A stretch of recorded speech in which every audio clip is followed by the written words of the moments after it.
This encyclical was generated and read by an artificial intelligence at the direction of an interested Catholic layman.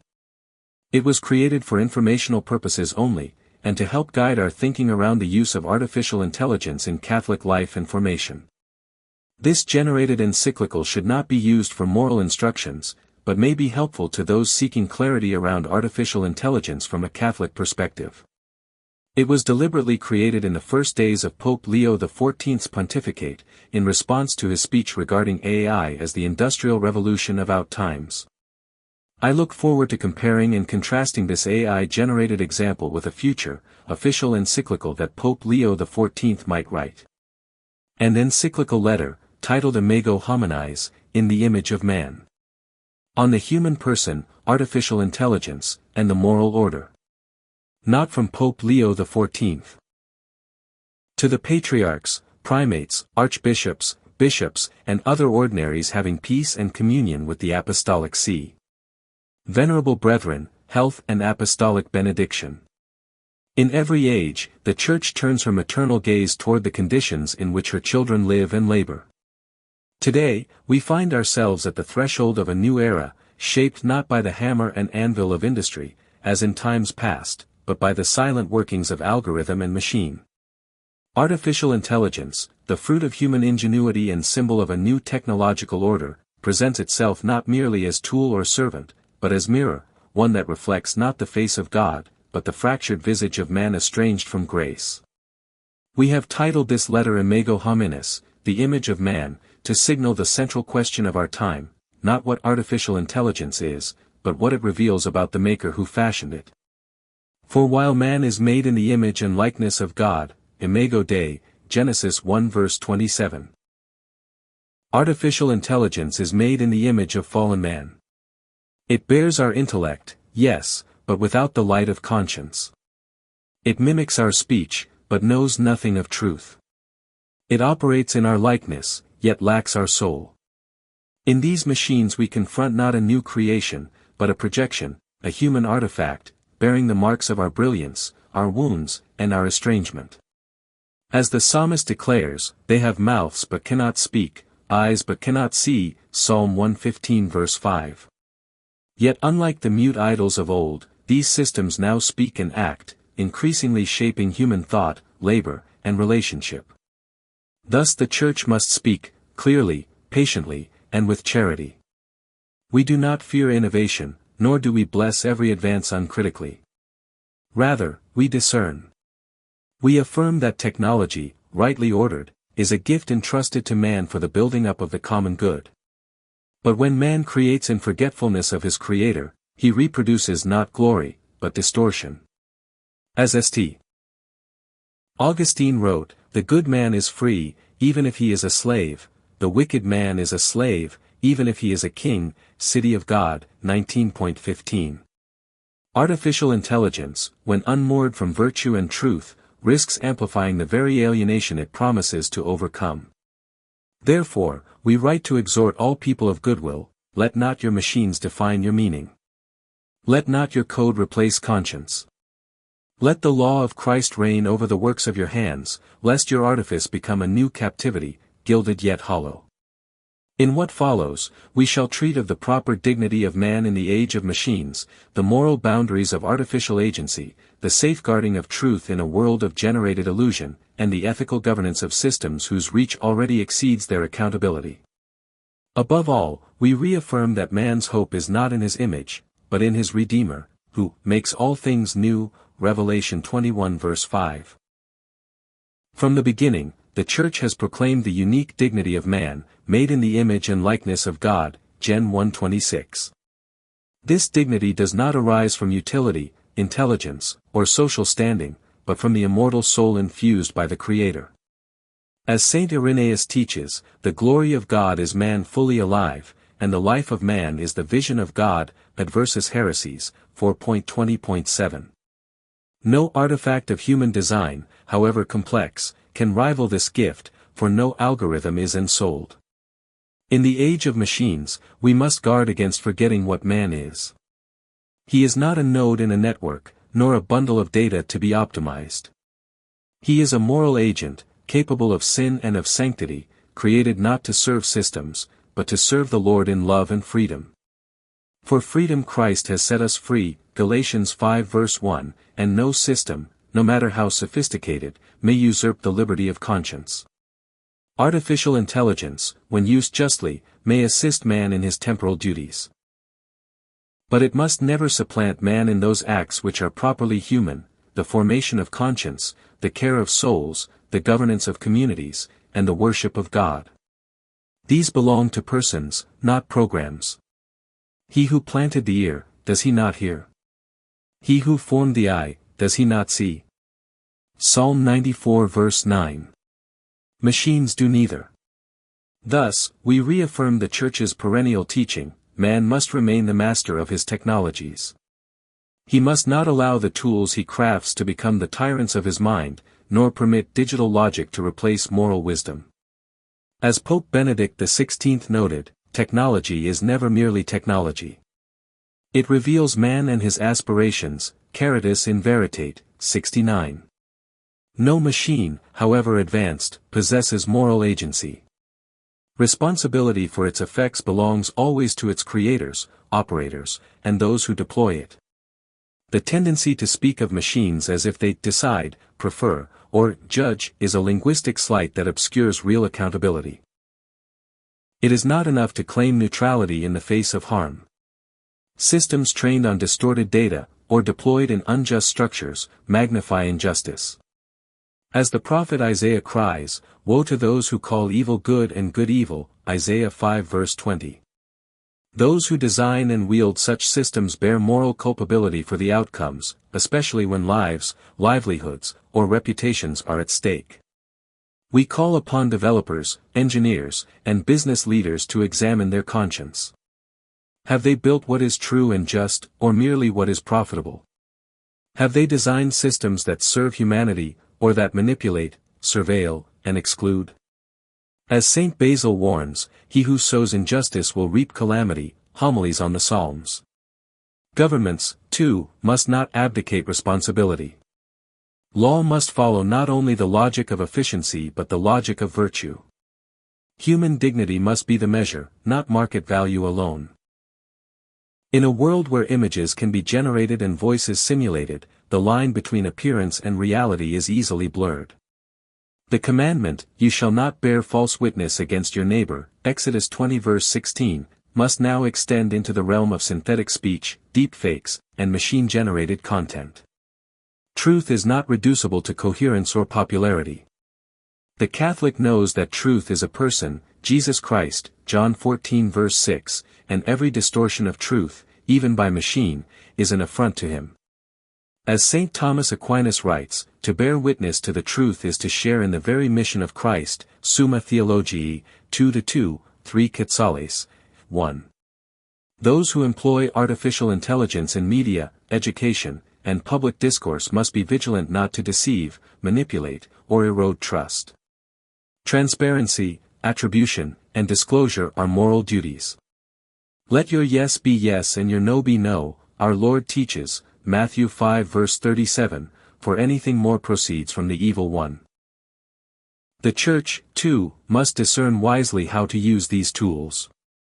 Catechesis and evangelization must remain rooted in authentic witness, not synthetic spectacle. As St. Paul admonishes, we do not preach ourselves, but Jesus Christ as Lord, 2 Corinthians 4 verse 5. Artificial intelligence is not merely a technical challenge but a social force. It shapes economies, labor markets, health systems, and even international relations. As such, it requires moral governance. Render therefore to Caesar the things that are Caesar's, and to God, the things that are God's, Matthew 22 verse 21, lest technology displace rightful authority. We call for international cooperation to develop ethical standards and legal frameworks that place the common good above private interest. Decisions affecting millions must not be left to private algorithms shielded from scrutiny. The Church offers her principles: human dignity, subsidiarity, solidarity, and the preferential option for the poor, as foundations for just governance in this domain. As St. John Chrysostom reminds us, not to share one's goods with the poor is to steal from them and to deprive them of life. Homilies on Lazarus and the Rich Man. In particular, we urge protection for the vulnerable, the unborn, the elderly, the disabled, and the poor. These must never become data points to be managed or lives to be deemed expendable. Whatever you did for one of the least of these brothers of mine, you did for me. Matthew 25 verse 40.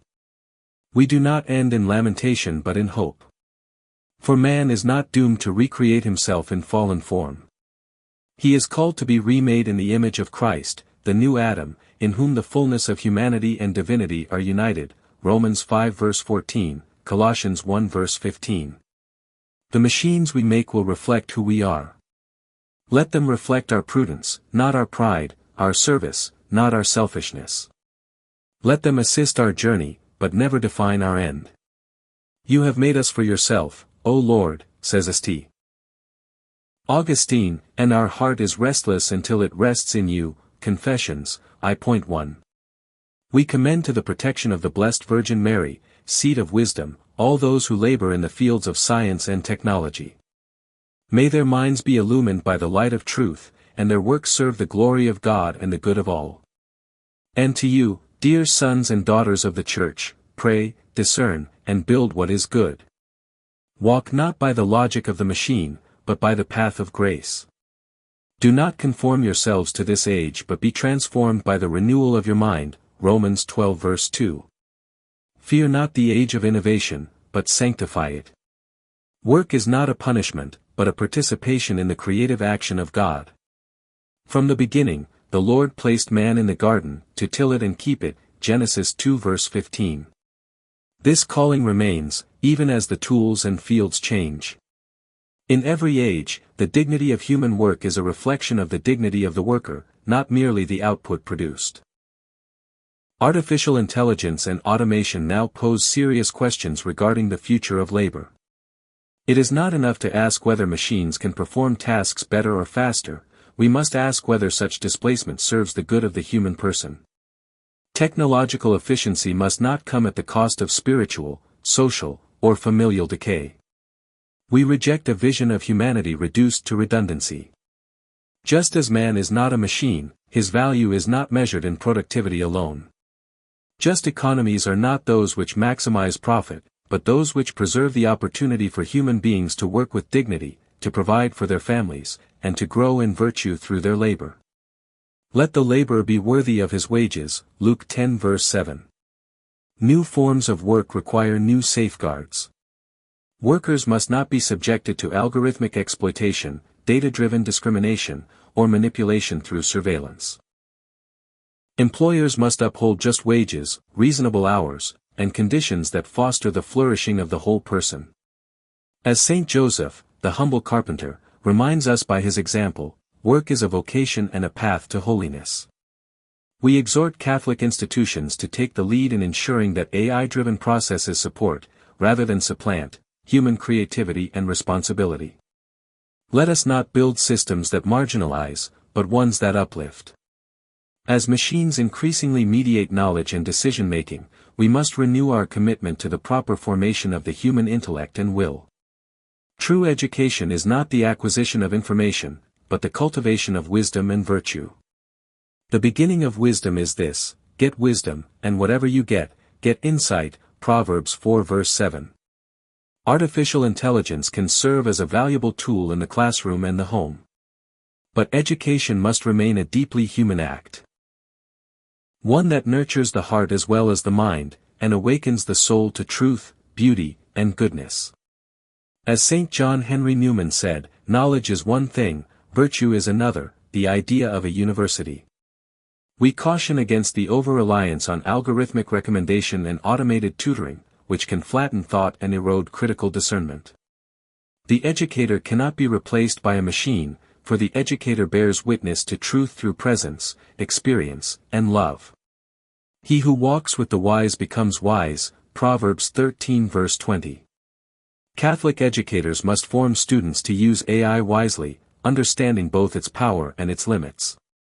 A child trained only in technical skills but not in moral reasoning is unprepared to navigate the world we are entering. Train up a child in the way he should go, even when he is old he will not depart from it. Proverbs 22 verse 6. We call for new curricula, especially in seminaries and Catholic universities, that explore the theological, philosophical, and ethical implications of artificial intelligence. Let future priests and lay leaders be equipped to guide the Church in this emerging frontier.